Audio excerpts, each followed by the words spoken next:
சொல்றேன். இப்ப கடவுள்கிட்ட போய் நீங்க தயவு செய்து எனக்கு இது வேண்டும், அது வேண்டும் என்று கேட்கார்கள். எனக்கு அது என்னன்னா கடவுளுக்கு நன்றி, இயற்கைக்கு நன்றி, என்ன எனக்கு என்ன இந்த மாதிரி என்ன மாதிரி படைத்ததுக்கு நன்றி. ஸோ என்ன இந்த மாதிரி பேச வச்சது, என்ன இந்த மாதிரி துறையில் நான் இருக்கிறேன், அதுக்கு நான் நன்றி.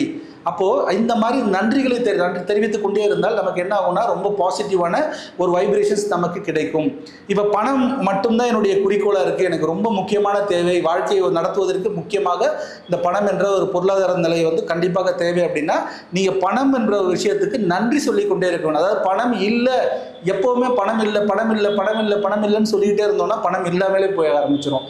அப்போது என்னிடம் எனக்கு தேவையான பணம் இருந்து கொண்டு இருக்கு, இன்னும் எனக்கு தேவையான பணம் வந்துவிடும், இன்னும் எனக்கு தேவையான பணம் எனக்கு சீக்கிரத்தில் கிடைத்துவிடும், இந்த மாதிரி அதனால பணத்துக்கு நான் நன்றி சொல்கிறேன் இப்படின்னு சொல்லிட்டு நீங்கள் அந்த பணத்துக்கான நன்றிகளை சொல்லிக்கொண்டே இருக்கும் பொழுது என்னன்னா நீங்கள் அந்த உங்களுக்கே தெரியாமல் உங்கள் உடல்ல இருந்து அந்த சக்தி, அந்த உடல்ல இருந்து அந்த காற்றின் மூலயமாக அந்த காந்த அலைகள் அப்படியே அந்த இடம் ஃபுல்லாக நிரம்ப ஆரம்பிச்சிடும்.